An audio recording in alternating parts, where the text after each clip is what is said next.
Hello everyone, good morning, सुप्रभात and welcome back to my channel. I am Pooja और आज है 25 ऑफ अप्रैल। आज है मलेरिया डे। ठीक है, जहां से एग्जाम में प्रश्न आया था लास्ट ईयर एसएससी के पेपर में।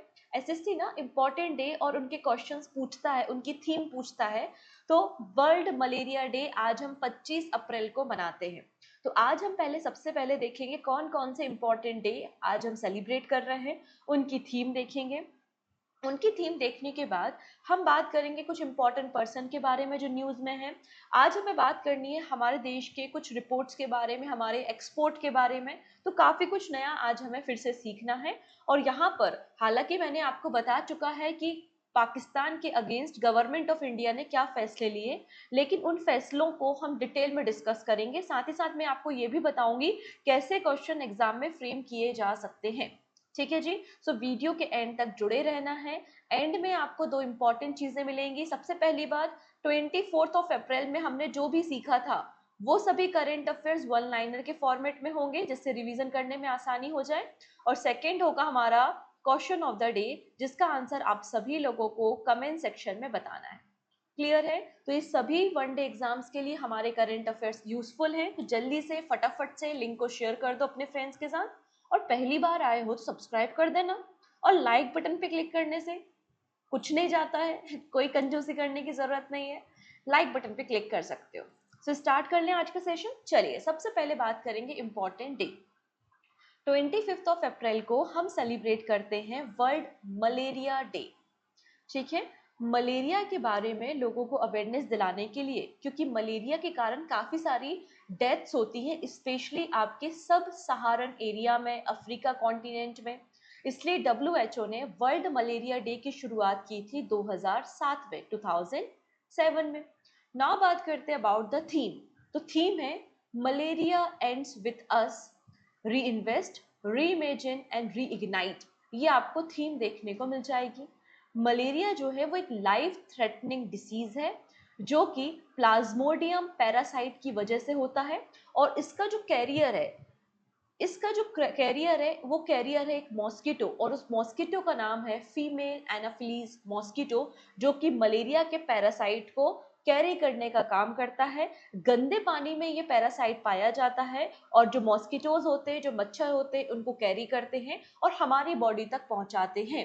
सो वर्ल्ड मलेरिया डे हर साल हम मनाते हैं 25 अप्रैल को। अच्छा, 25 अप्रैल को हम वर्ल्ड पेंगुइन डे भी मनाते हैं। हम सभी को पता है कि जो हमारे कोल्ड एरियाज है, जैसे कि अंटार्कटिका है, वहां पर आपको पेंगुइन्स देखने को मिलते हैं। ठीक है, जनरली आप देखेंगे कि सदर्न हेमिस्फीयर में रहते हैं। केवल एक स्पीसीज है जो कि आपको नदर्न हेमिस्फीयर में देखने को मिल जाएगी, जिसका नाम है गालापागोस पेंगुइन्स। क्लियर है? पेंगुइन एक एक्वेटिक फ्लाइटलेस वर्ड है, मतलब एक्वेटिक है और फ्लाइटलेस है, उड़ नहीं सकता। ठीक है।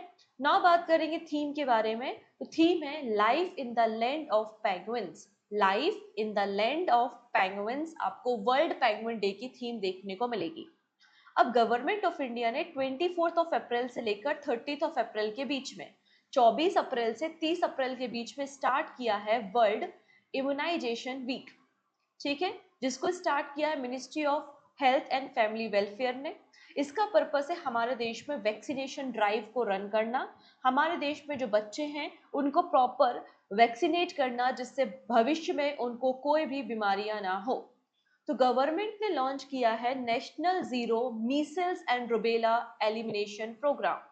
गवर्नमेंट ऑफ इंडिया ने 2024-25 के लिए national zero measles rubella elimination programme की शुरुआत की है। हमारा टारगेट है 100% वैक्सीनेशन, 100% इम्यूनाइजेशन कवरेज। इस कैंपेन मतलब इस दिन की शुरुआत या इस कैंपेन की शुरुआत वर्ल्ड इम्यूनाइजेशन वीक के पहले दिन से की गई है। और यहाँ पे गवर्नमेंट ऑफ इंडिया ने टारगेट सेट किया है कि हमें Meselson and rubella free country करनी है 2026 तक। 2026 तक इंडिया को Meselson and rubella free country declare हमें करनी है। ठीक है, यहाँ पर यूनियन हेल्थ मिनिस्टर के अकॉर्डिंगली जनवरी से लेकर मार्च 2025 के बीच में 332 डिस्ट्रिक्ट्स ऐसी हमारी कंट्री में रही हैं जहां पे जीरो मीसल्स केसेस देखे गए हैं, और 487 डिस्ट्रिक्ट्स ऐसी हैं जहां पे जीरो रुबेला केसेस देखे गए हैं। अगर प्रश्न आता है कि हमारे देश में कितने डिस्ट्रिक्ट हैं जहां पे कोई भी मीसल्स केसेस नहीं है, तो 332, और ऐसे कितने जिले हैं जहां पे कोई भी रुबेला के केसेस नहीं है, 487 डिस्ट्रिक्ट्स आपको देखने को मिल जाएंगे। नाउ बात करते हैं अबाउट द कैंपेन। तो मीसल्स रुबेला एलिमिनेशन कैंपेन ये एक मास वैक्सीनेशन ड्राइव कैंपेन है, ठीक है। इसका पर्पस होता है वैक्सीनेशन प्रोवाइड करना, कब तक, 9 से 12 साल तक के बच्चों के लिए और 16 से 24 मंथ के बच्चों के लिए, सॉरी 9 से 12 मंथ के बच्चों के लिए और 16 से 24 मंथ के बच्चों के लिए वैक्सीनेशन यहाँ पर प्रोवाइड की जाती है by the free of cost. Meselson rubella जो वैक्सीनेशन होता है वो 2 डोजेज में दिया जाता है। हमारे देश में पहला जो डोज है मीसल्स रुबेला का वो 93.7% बच्चों को दिया जा चुका है, और सेकेंड जो डोज है वो 92.2% बच्चों को दिया जा चुका है। क्लियर है। अब मीसल्स जो बीमारी होती है वो एक हाईली इन्फेक्शियस डिसीज है, और ये वायरस के कारण होने वाली बीमारी आपको मीसल्स देखने को मिलेगी। मीसल्स जो बीमारी होती है हालांकि सभी में हो सकती है, लेकिन स्पेशली इम्पैक्ट किसको करती है, बच्चों को करती है। छींकने से, खांसने से ये बीमारी आसानी से फैल जाती है, एक वायरस बॉर्न डिसीज है, और हमारे यहाँ पे जो रेस्पिरेटरी ट्रैक है उसको प्रभावित करने का काम मीसल्स करता है। ना बात करेंगे रुबेला। रुबेला भी एक हाईली इन्फेक्शियस डिसीज है, और रुबेला जो बीमारी होती है ये भी वायरस के कारण होती है। अगर मदर इन्फेक्टेड है बिकॉज ऑफ रुबेला वायरस, तो बहुत ज्यादा चांसेस है ड्यूरिंग द प्रेगनेंसी, अगर मदर इन्फेक्टेड है तो बहुत ज्यादा चांसेस है कि बच्चे को भी, फीटस को भी रुबेला इन्फेक्शन हो जाएगा। और जब फीटस में रुबेला इन्फेक्शन हो जाता है तो बहुत ज्यादा चांसेस हो जाते हैं मिसकैरेज के, यहाँ पे फीटल डेथ होने के चांसेस भी हो जाते हैं। और अगर बच्चे का जन्म हो भी गया तो बच्चे में हो सकता है कई सारी एबनॉर्मलिटीज देखी जाए, कि ब्रेन डिसऑर्डर हो, बच्चे का ब्रेन पूरी तरीके से डेवलप ना हो, ग्लूकोमा हो जाए, मेंटल डिसेबिलिटी हो जाए, तो कोई भी बीमारी हो सकती है अगर मदर इन्फेक्टेड है रुबेला वायरस से। क्लियर। ना बात करेंगे यूनिवर्सल ह्यूमनाइजेशन प्रोग्राम की शुरुआत कब की गई। ये क्वेश्चन ऑलरेडी PYQ आपको देखने को मिल जाएगा। तो यूनिवर्सल इम्यूनाइजेशन प्रोग्राम की शुरुआत 1978 में की गई थी, और इसका पहले इसको इम्यूनाइजेशन प्रोग्राम कहा जाता था। यूनिवर्सल इम्यूनाइजेशन प्रोग्राम जो रीनेमिंग हुई है वो 1985 में हुई है। गवर्नमेंट ऑफ इंडिया के द्वारा 100% फंड है, ठीक है। इसमें न्यूबॉर्न बच्चों को, प्रेग्नेंट वीमेंस को फ्री ऑफ कॉस्ट वैक्सीनेशन दिया जाता है 12 बीमारियों के खिलाफ। मतलब अगर आपसे पूछा जाए कि यूनिवर्सल इम्यूनाइजेशन प्रोग्राम के अंदर कितने प्रकार की बीमारियों के लिए वैक्सीनेशन दिया जाता है, तो 12 टाइप की, 12 प्रकार की बीमारियों के लिए वैक्सीनेशन है, जैसे कि डिफ्थीरिया वगैरह आप यहाँ पर देख सकते हैं, जिसमें रोटा वायरस बहुत इंपॉर्टेंट आपको देखने को मिल जाएगा। क्लियर। तो ये हमारे कुछ इंपॉर्टेंट डेज थे जो हमने यहाँ पर डिस्कस किए। आई थिंक इतनी कहानी आपको क्लियर हो चुकी है। ना बात करते हैं 2-3 कुछ पर्सन हैं उनके बारे में हम बात करेंगे, फिर देश दुनिया की बाकी खबरों को भी तो देखना है। चलो, हम सभी को पता है world Economic forum, world Economic forum का फॉर्मेशन 1971 में हुआ था, ठीक है। और वर्ल्ड इकोनॉमी फोरम के जो फाउंडर हैं उनका नाम है क्लॉस श्वब, जो कि वर्ल्ड इकोनॉमी फोरम के चेयरमैन भी रहे हैं 5 डिकेड से। फाइनली इन्होंने इस्तीफा दे दिया है, रेजिग्नेशन दे दिया है।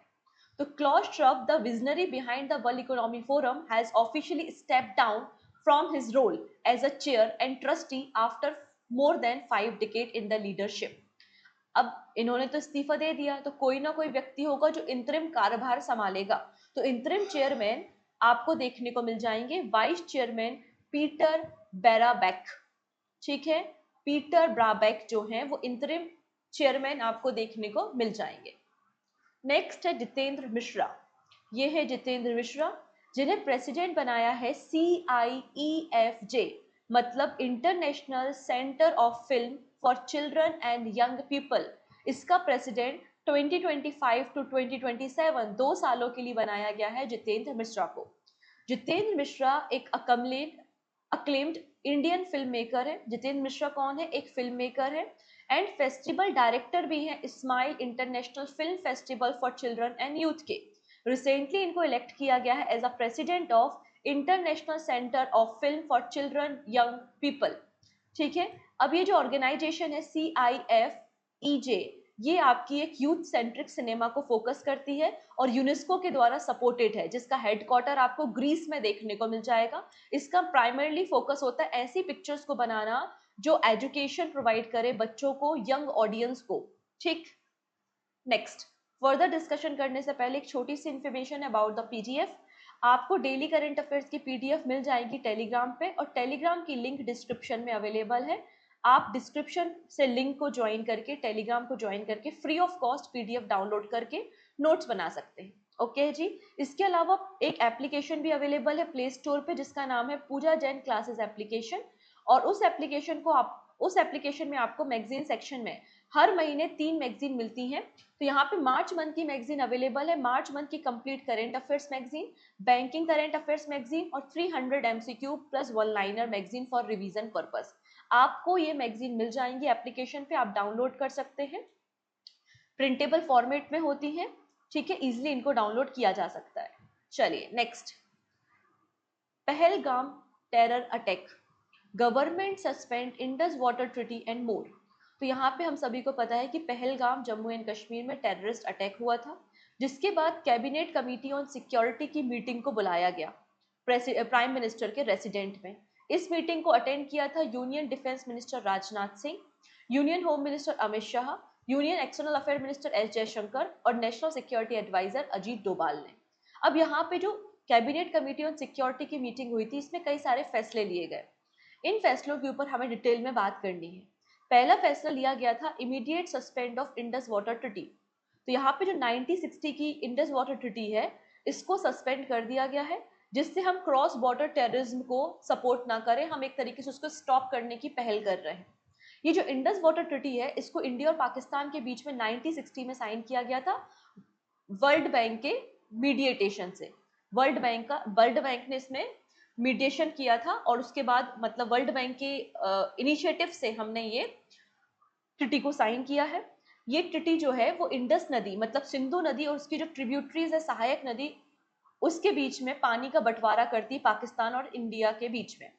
यहाँ पे जो बेस्ट फ्लोइंग रिवर है इंडस, झेलम और चिनाब, इन्हें अलॉट किया गया था पाकिस्तान को, और सतलज, रावी, व्यास अलॉटेड है इंडिया को। ठीक है, इंडिया इंडस, झेलम और चिनाब नदी के पानी को इस्तेमाल कर सकता है, लेकिन उसे रोक नहीं सकता according to the Indus water treaty. Next है closure of integrated check post at Attari. तो यहाँ पर जो इंटीग्रेटेड चेक पोस्ट है अटारी बॉर्डर पे पंजाब में, जो कि इंडिया का पहला लैंड पोर्ट है, इस रूट को जहां से हम ट्रेडिंग करते हैं पाकिस्तान के साथ, इस रूट को बंद कर दिया गया है, और क्रॉस मूवमेंट जो होता है लोगों का इस बॉर्डर से, वो भी बंद करने की बात की गई है। ये जो अटारी बॉर्डर है, ये कनेक्ट करता है Wagah in Pakistan, Punjab with Attari in India. यहाँ से जो टोटल ट्रेड होता है इस लैंड पोर्ट से 2023-24 में जो टोटल ट्रेड हुआ था, वो 3,886 करोड़ रुपए का ट्रेड था। और यहाँ से जो क्रॉस बॉर्डर मूवमेंट हुआ है लोगों का, वो लगभग 72,000 लोगों का क्रॉस बॉर्डर मूवमेंट हुआ था। अब इसको बंद कर दिया गया है। यहाँ पे इस अटारी बॉर्डर से, इस लैंड पोर्ट से हम वेजिटेबल, चिकन, सोयाबीन और अदर एग्रीकल्चर प्रोडक्ट को एक्सपोर्ट करने का काम करते हैं, और India dry fruit, cement, gypsum, rock salt को इंपोर्ट करने का काम करता था। इसके अलावा अगर अफगानिस्तान के साथ भी ट्रेडिंग करनी थी फ्रूट वगैरह की, ड्राई फ्रूट्स वगैरह की, तो इसी अटारी बॉर्डर के लैंड पोर्ट का इस्तेमाल किया जाता रहा है। नेक्स्ट है suspension of shark visa scheme. अभी जो शार्क वीजा स्कीम है, इसको 1992 में इंट्रोड्यूस किया था। अब यहाँ पे शार्क वीजा स्कीम के अंदर ऐसे पाकिस्तानी जिनको शार्क वीजा के अंदर भारत में रहने का परमिट है, उसे सस्पेंड कर दिया गया है। नया वीजा तो दिया ही नहीं जाएगा, और पुराने जो लोग हैं पाकिस्तान के under the shark visa scheme, उसे सस्पेंड कर दिया गया है, और कहा है कि आप 48 घंटे के अंदर 48 आवर्स के अंदर भारत को छोड़ दो। करेंटली 24 कैटेगरीज के डिग्निटरीज को शार्क वीजा प्रोवाइड किया जाता है, जैसे कि बिजनेसमैन, सीनियर ऑफिसर्स हो गए, हाई कोर्ट के जज, पार्लियामेंट, स्पोर्ट्समैन, स्पेशल वीजा यहाँ पर दिया जाता है। ये वीजा 1 ईयर के लिए वैलिड होता है, और शार्क कंट्रीज के बीच में ये वीजा सिस्टम आपको मिलेगा। शार्क में आपको 8 कंट्रीज देखने को मिलेंगे, इंडिया, पाकिस्तान, बांग्लादेश, भूटान, श्रीलंका, नेपाल, अफगानिस्तान एंड मालदीव्स। ठीक, नेक्स्ट है strength of high commissioner reduce. अब यहाँ पे जो पाकिस्तान हाई कमिश्नर का स्ट्रेंथ है, 55 की स्ट्रेंथ है, इसको 30 तक रिड्यूस करने की बात की गई है। ठीक है, 30 तक रिड्यूस करने की बात की गई है 1 मई 2025 तक। इसके अलावा यहाँ पे कोई भी हाई कमिश्नर भारत का पाकिस्तान में नहीं है। 2019 में जब 370 आर्टिकल को लगाया गया था तो पाकिस्तान ने भारत के जो हाई कमिश्नर थे इस्लामाबाद में उनको एक्सपेल कर दिया था, जिनका नाम था अजय विसारिया। और उसके बाद कोई भी हाई कमिश्नर इंडिया की तरफ से पाकिस्तान में नहीं भेजा गया, इस्लामाबाद में नहीं भेजा गया। क्लियर है? तो ये कुछ फैसले यहाँ पर मेजर लिए गए हैं जो मैंने पहले भी डिस्कस किए थे, शॉर्ट के फॉर्म में भी डिस्कस किए थे। अभी स्टैटिक पॉइंट बताने थे इसलिए वापस से एक बार हमने रिवाइज कर लिया। नाउ बात करेंगे IISc tops Times Higher Education Asia ranking 2025। अगर आप 2024 के RRB एग्जाम को उठाकर देखेंगे, RBI ग्रेड बी एग्जामिनेशन को देखेंगे और IBPS एग्जाम को देखेंगे तो इस तरीके की जो रैंकिंग्स के क्वेश्चन है वहां एग्जाम में पूछे गए हैं। तो आपको आने वाले एग्जाम में ऐसे क्वेश्चंस देखने को मिलते हैं। तो Times Higher Education Asia university ranking को पब्लिश किया गया है 2025 की। इसमें जो टॉप रिसर्च इंस्टीट्यूट है पूरे एशिया में उनकी रैंकिंग यहाँ पर की गई है। और भारत में टॉप पर आपको IISc Bengaluru, Indian institute of science Bengaluru देखने को मिल जाएगा, जो इंडिया में टॉप नंबर पे है और ग्लोबली इसकी पोजीशन 38 नंबर पे है और स्कोर कितना है 65.2। तो IISc बेंगलुरु इंडिया में फर्स्ट नंबर पे और वर्ल्ड में 38 नंबर पर आपको देखने को मिल जाएगा। अब भारत के कुछ और इंस्टीट्यूट्स हैं जैसे कि अन्ना यूनिवर्सिटी 111 नंबर पे है, IIT इंदौर 131 नंबर पे, महात्मा गांधी यूनिवर्सिटी 140 नंबर पे आपको देखने को मिल जाएगी। अगर बात करते हैं इंटरनेशनल लेवल पे, अगर ग्लोबली देखें तो एशिया की बेस्ट रिसर्च इंस्टीट्यूट कौन सा है तो आपको चाइना का डोमिनेंस देखने को मिल जाएगा। चाइना की जो सिंघुआ यूनिवर्सिटी और पेकिंग यूनिवर्सिटी है ये फर्स्ट और सेकेंड नंबर पे आपको मिल जाएंगी।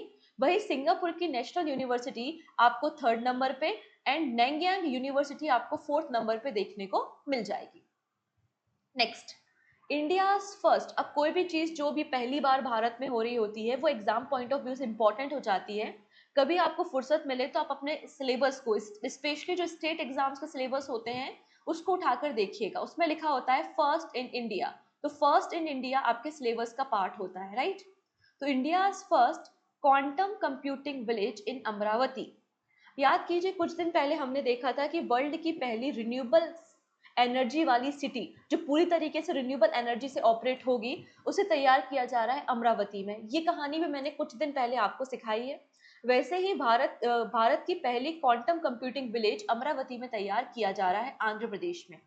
सो India is making a major technological breakthrough with launch of its first quantum computing village in Amaravati Andhra Pradesh. इसके लिए रिसेंटली हाई लेवल एक मीटिंग हुई थी जिसको चेयर किया था रियल टाइम गवर्नेंस सोसाइटी में। इसमें अलग अलग कंपनी के जो फाउंडर्स हैं, CEO हैं, MDs हैं, उन्होंने मतलब जो टेक्नोलॉजी प्लेयर्स हैं उन्होंने पार्टिसिपेट किया था, जैसे कि TCS, IBM, L&T और कई सारी कंपनीज के लोगों ने पार्टिसिपेट किया था। और इन्होंने एक रोड मैप बनाया है किस तरीके से भारत का पहला क्वांटम कंप्यूटिंग विलेज हम तैयार करेंगे अमरावती में।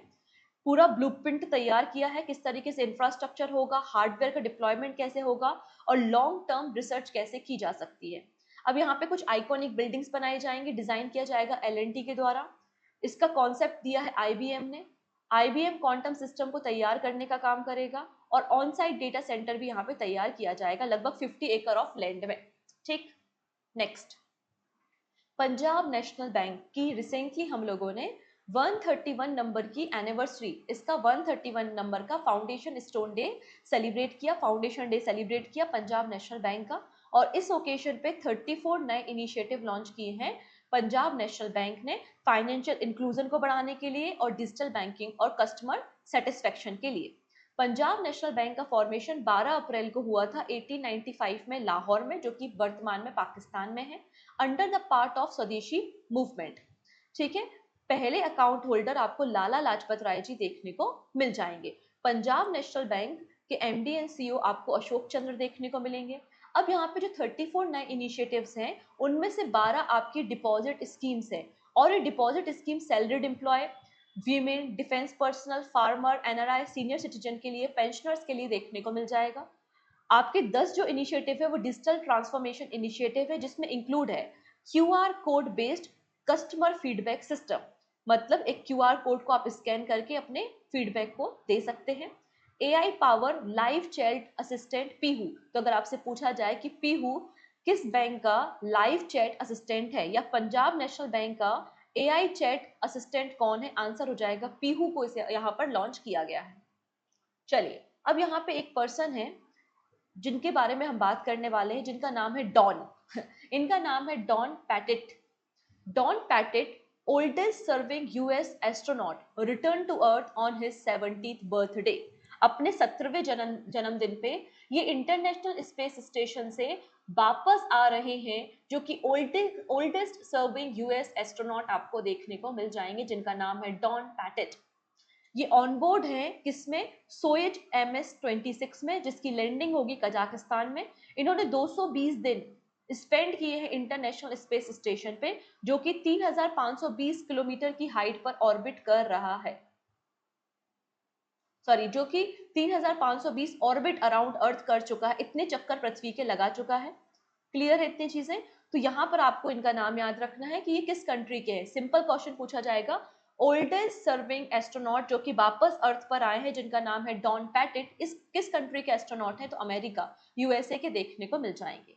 ना बात करते हैं SIAM की रिपोर्ट, मतलब society of Indian automotive manufacture. यहाँ पे बताया गया है कि 2024-25 में हमारे देश का जो ऑटोमोबाइल एक्सपोर्ट है वो इंक्रीज हुआ है 19.2%। According to the Society of Indian Automotive Manufacturing, automobile export from India in 24-25 increase by 19.2% compare to the previous year. पिछले साल की तुलना में 19.2% हमारे देश का ऑटोमोबाइल एक्सपोर्ट इंक्रीज हुआ है। हमने यहाँ पे पैसेंजर व्हीकल, टू व्हीलर्स और कमर्शियल व्हीकल्स को एक्सपोर्ट करने का काम किया है। हमने 2024-25 में 53 लाख यूनिट्स को एक्सपोर्ट करने का काम किया है। ना बात करेंगे लीडिंग एक्सपोर्ट कंपनीज के बारे में। पहले अगर बात करें पैसेंजर व्हीकल्स, तो यहाँ पे जो सबसे बड़ी एक्सपोर्ट कंपनी है हमारे देश में जो पैसेंजर व्हीकल्स को एक्सपोर्ट करती है, वो मारुति सुजुकी को देखने को मिलेगा। और मेजर जो हमारा मार्केट है जहां पर हम एक्सपोर्ट करते हैं वो Africa, West Asia, Latin America और जापान है। सेकेंड नंबर पे हुंडई इंडिया आपको देखने को मिलेगा। वहीं अगर हम टू व्हीलर एक्सपोर्ट के बारे में बात करें तो बजाज ऑटो, टीवीएस और होंडा मोटर्स आपको लीडिंग कंपनीज देखने को मिल जाएंगी। और मेनली अफ्रीका रीजन में, लैटिन अमेरिकन रीजन में हम एक्सपोर्ट करने का काम करते हैं। नेक्स्ट है मैत्री launches IM circular coffee table book.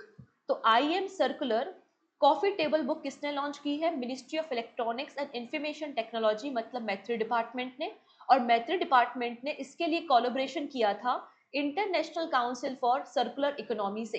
इस बुक में जो टॉप 30 सर्कुलर इकोनॉमी इनोवेशन है, हमारे देश के जो इकोनॉमी इनोवेशन है, किस तरीके से हमने ई वेस्ट रिसाइकलिंग की है, हमने IoT based circular system, green material, digital repair system, मतलब किस तरीके से हमने इकोनॉमी में इनोवेशन लाने की कोशिश की है, वो सारी बातें इस बुक में मेंशन है। इसके 3 थीम है: design to last, work with nature and use existing resources. ये थीम पर बेस्ड आपको ये IM circular coffee table book देखने को मिलेगी, जिसे मैत्री ने लॉन्च किया है। नेक्स्ट, गुजरात। अब गुजरात ने जो आपके ग्रीन मोबिलिटी को बढ़ाने के लिए जो EV मोटर्स होते हैं उस पर टैक्स रिड्यूस किया है, रिबेट देने का काम किया है। तो Gujarat slashes EV motor vehicle tax to 1% to boost green mobility. तो गुजरात गवर्नमेंट ने रिडक्शन अनाउंसमेंट किया है कि हम रिडक्शन करते हैं in the motor vehicle tax rate में और electrical vehicle from existing 6% to only 1%, offering 5% rebate. तो 5% की रिबेट है, 6% टैक्स था, रिड्यूस करके 1% किया है, जिससे ज्यादातर लोग इलेक्ट्रिकल व्हीकल्स को अडॉप्ट करें, जिससे हम एनवायरनमेंट को प्रोटेक्ट कर पाए। ये 31 मार्च नेक्स्ट ईयर तक, मतलब 31 मार्च 2026 तक वैलिड है और अवेलेबल होगा वाहन 4.0 पोर्टल पे। इसके अलावा एडिशनली क्या किया है, प्रीवियसली जो एप्लीकेबल टैक्स रेट था 8% और 12% का on passenger vehicles under the maxi category, इसको भी यूनिफॉर्म रेट करके 6% यहाँ पर कर दिया गया है। Clear? Next, India impose 12% tariff on steel import. अब यहाँ पे देखिएगा, समटाइम क्या होता है, अगर हमें अपने डोमेस्टिक मार्केट को बचाना है तो हमें क्या करना पड़ता है, कुछ इंपोर्ट ड्यूटीज वगैरह, टैरिफ लगाने पड़ते हैं, जिससे अपने डोमेस्टिक मार्केट को हम बढ़ा सके। क्योंकि जब इंटरनेशनल मार्केट से कोई प्रोडक्ट सस्ते दामों में आता है और भारत में वही प्रोडक्ट महंगे दामों में अवेलेबल हो रहा है डोमेस्टिक कंपनीज के द्वारा, तो ऑब्वियसली बात है लोग इंटरनेशनल प्रोडक्ट्स को खरीदेंगे, तो भारत की जो लोकल इंडस्ट्री है उनको नुकसान होगा, इसलिए यहाँ पे टैरिफ लगाया जाता है। तो भारत सरकार ने 12% टैरिफ लगाया है स्टील इंपोर्ट पे, in a decisive step to protect it domestic steel industry. ठीक है, हमारे देश की डोमेस्टिक स्टील इंडस्ट्री को प्रोटेक्ट करने के लिए गवर्नमेंट ऑफ इंडिया ने इम्पोज किया है 12% सेफगार्ड ड्यूटी या फिर tariff on the select category of steel import, जो कि 21 अप्रैल 2025 से इफेक्ट में आ जाएगा, जो कि स्पेशली काउंटर करेगा जो लो कॉस्ट स्टील इंपोर्ट हम स्पेशली इंपोर्ट करते हैं चाइना, साउथ कोरिया और जापान से। अगर हम बात करें 2024-25 में, इंडिया ने total 9.5 million metric tonne steel को इंपोर्ट किया है और इंडिया सबसे ज्यादा स्टील को इंपोर्ट करता है, इस बात को भी याद आपको रखना है। ठीक है, ये जो 12% टैरिफ लगाया गया है 200 डेज के लिए इफेक्ट रहेगा। किस पे लगाया है? Hot rolled coil sheet and plates पे, hot rolled plate and mill plate पे, metallic coated steel coil and sheet पे, कलर कोटेड स्टील प्रोडक्ट पे। ये प्रोडक्ट याद नहीं रखने, बस इतना याद रखना 12% का टैरिफ लगा है। ठीक है, चलिए फर्दर डिस्कशन करने से पहले, क्वेश्चन ऑफ द डे को देखने से पहले हमें देखना चाहिए कि हमने कल 24 अप्रैल को क्या देखा था। तो 24 अप्रैल को नेशनल पंचायती राज डे था। इसके अलावा जसप्रीत बुमराह और स्मृति मंधाना को Wisden leading cricketer of the year या विजडन लीडिंग क्रिकेटर का टाइटल दिया है मेंस कैटेगरी और वीमेंस कैटेगरी में। स्मृति मंधाना जो है वो पहली वीमेन क्रिकेटर हैं इंडिया की जिनको 2 बार विजडन लीडिंग क्रिकेटर टाइटल दिया है, पहले 2018 में दिया था, अब 2024 में दिया है। निकोलस पूरन जो कि वेस्ट इंडीज के क्रिकेटर हैं, इन्हें Wisden leading T20 player in the world चुना गया है। वहीं मिशेल मिशेल सेंटनर जो हैं, इन्हें Wisden trophy for year outstanding performance के लिए चुना गया है। सिमरनप्रीत कौर जो है पहली सीनियर इंटरनेशनल मेडलिस्ट है शूटिंग के लिए। प्रियंका चोपड़ा को प्रियंका चोपड़ा को ग्लोबल बैंड गार्ड ऑनर दिया जाएगा फोर्थ गोल्ड हाउस गोल्ड गाला में, जो कि लॉस एंजलिस में होगा। एंड यहाँ पे अच्युत्या समंता, इन्हें गुरुदेव कालीचरण ब्रह्म अवार्ड से सम्मानित किया गया है आसाम गवर्नमेंट के द्वारा। यूएसए के वाइस प्रेसिडेंट जिनका नाम है जेडी वांस, ये भारत पे विजिट पे आए हुए थे, इन्हें गार्ड ऑफ ऑनर दिया गया है। माजुली आइलैंड और शिव सागर को प्रपोज किया है यूनेस्को की लिस्ट में शामिल करने के लिए by the Assam government. SBI ने रिसेंटली ग्राहक मित्र की शुरुआत की है, जिससे ओवर क्राउडिंग जो एसबीआई में होती है उसको कम किया जा सके और डिजिटल बैंकिंग को प्रमोट कर सके। एलआईसी ने बैंक ऑफ बड़ौदा में अपने स्टेक को बढ़ाकर 7.05% कर लिया है। आरबीआई ने रिसेंटली पूनम गुप्ता और टी रविशंकर को आरबीआई का डिप्टी गवर्नर बनाया है। आईएमएफ ने FY26 के लिए भारत की जीडीपी ग्रोथ फॉरकास्ट की है 6.2% और FY27 के लिए फॉरकास्ट की है 6.3%। आईएमएफ की ये रिपोर्ट कल हम लोगों ने डिस्कस की थी। क्लियर। नेक्स्ट है इसरो एंड नासा का जॉइंट मिशन है जिसका नाम है निसार मिशन, जो कि अर्थ ऑब्जर्वेशन सैटेलाइट मिशन है। इसको जून 2025 में लॉन्च किया जाएगा। इसरो ने अपना पहला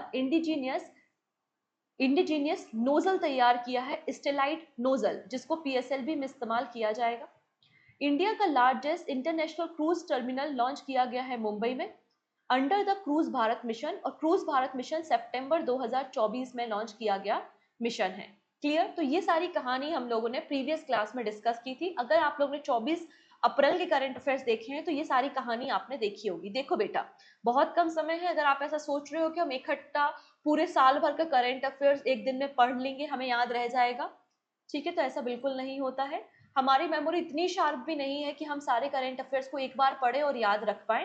तो डेली करंट अफेयर्स पढ़ो, फिर उसको वीकली और मंथली रिवाइज भी करो, तब कहीं जाके आपका करंट अफेयर्स स्ट्रांग हो पाएगा और आने वाले एग्जाम में आप अच्छा स्कोर कर पाएंगे, क्योंकि कंपटीशन लगातार आप देख रहे हैं बढ़ते जा रहा है और करंट अफेयर्स एक बेस्ट वे होता है जो आपको स्कोर करने में मदद करा सकता है। तो डेली करंट अफेयर्स अगर अभी तक देखना शुरू नहीं किया है तो देखना स्टार्ट कर दो, अपने फ्रेंड्स को भी बोल दो और लिंक को शेयर कर सकते हो। चलिए अब बात करेंगे क्वेश्चन ऑफ द डे के बारे में। Which gram panchayat was ranked first for climate action special panchayat award 2025। यहाँ पे मैंने बताया था कि 24 अप्रैल को हमने ग्राम पंचायत अवार्ड डिस्ट्रीब्यूट किए हैं 3 अलग-अलग कैटेगरी में। तो climate action special panchayat award कौन सी ग्राम पंचायत को मिला है? 4 ऑप्शन है, सही आंसर आप मुझे कमेंट सेक्शन में बता सकते हैं। क्लियर है? बाकी सारी बातें हम आने वाले वीडियोस में करते हैं। Thank you so much. मिलते हैं नेक्स्ट क्लास में कुछ नए अपडेटेड करेंट अफेयर्स के साथ। Take care.